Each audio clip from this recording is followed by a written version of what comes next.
20 and 1.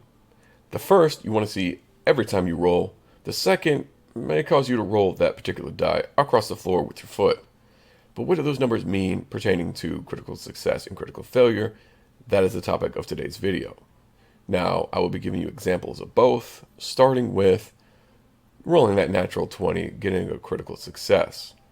So, first example, melee, ranged, or spell attack.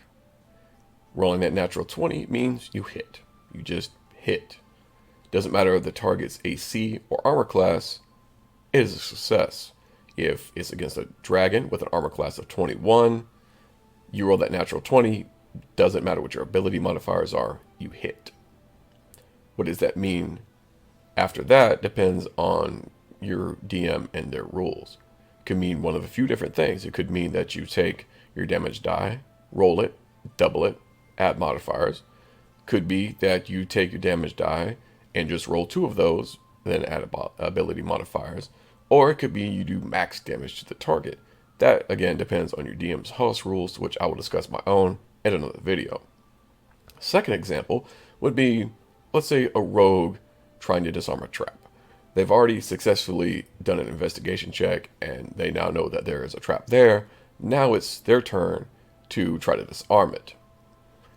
They go to disarm it, they roll a natural 20, which means they succeed.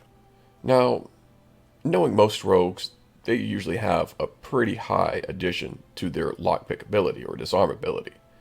Now, let's say the DC for that door is 30, because you want to hold off on that section of the dungeon until later on. Maybe you're not prepared, maybe the enemies past that are a little bit too difficult for the level, but they roll that natural 20. On a critical success, that means that door's coming open. Regardless of how much they add to it, it's open. And now you kind of have to decide what you're going to do next, both as a player or a DM, depending on what you are.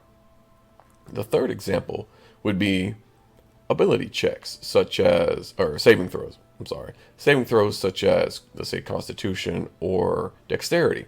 Dexterity is some of the most common saving throws there are. Example, Fireball. An enemy tosses a fireball at your party, you roll a saving throw. You roll a natural 20. Now, usually for dexterity saving throws, in that case, you're going to take half damage anyways. If your DM's nice, they may let you take no damage if you can explain how you dodge this fireball. Usually, you're at least going to take half damage, which isn't too bad. Now, Constitution saving throw for poison, for example, you might actually be able to resist the effect of poison, period, and take no damage, which is great, because nobody wants to take any damage, unless you're a barbarian, and you need to take damage to keep that rage going. Now, on to natural ones, which are the critical failures. Again, back to the melee ranged or spell attack. You roll at natural 1. You do not get to add anything to that 1. Doesn't matter if you have a +7 to hit, which usually wouldn't matter anyways, but for this case, doesn't matter, can't add it. You roll that 1, that means you fail, you miss. Now, this is a critical failure, not a catastrophic failure.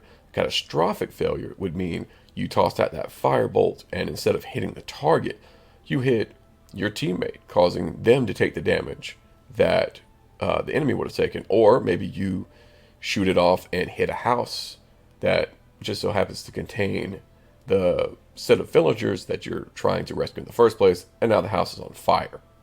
So that's a catastrophic failure. We're just talking about critical failures. It just means you miss. You don't add anything and you miss. Maybe you miss in a good fashion. Maybe your axe sticks into a tree and your DM may make you roll like a strength saving throw to try to pull it out of the tree. But again, most of that's just kind of flavor and for fun, either for you or the DM. On to the second example, which would be an ability check. Again, back to the rogue. So they successfully found that there's a trap on the door. They can now go to disarm it. They roll a natural 1. They fail. Doesn't matter what they add to it. Doesn't matter if it's a high level rogue with a +13 to their disarm and it was only a DC of 10. they failed, which means a few different things. It could mean that maybe their lockpick breaks off in the lock and it now is impossible to pick it. It could just increase the difficulty of it from, so say, 10 to a 15, or it could set off the trap. Usually it sets off the trap, which is fun for the DM usually. If it's a DC 10 door, traps are not going to do that much, but as a critical failure, that rogue's going to take some damage from the trap, or, now there's a giant boulder coming down behind them, and now it's really important that the door gets open. Now, the last example would be the saving throw. So, you roll a natural 1 on that fireball saving throw. Generally, it just means you take that full damage. Now, it could mean, depending on your DM's preference, that you take more than that full damage. You could take double that damage, which would suck considering the average fireball does in the low 30s. So you could be taking 60 damage, or you could just be taking, let's say, one extra roll of that, one of those die, or whatever the DM's choice is.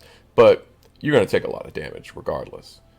A saving throw, on the other hand, for poison constitution would basically mean that not only would you take that damage again, you may take more damage than you would have normally, up to the DM's discretion. Those are the examples of a critical success and a critical failure I have for you today. I hope that you enjoyed my video. If you did, please subscribe, leave a comment down below letting me know what other Dungeons & Dragons videos you would like for me to make. I hope you have a great day, and I'll see you next time.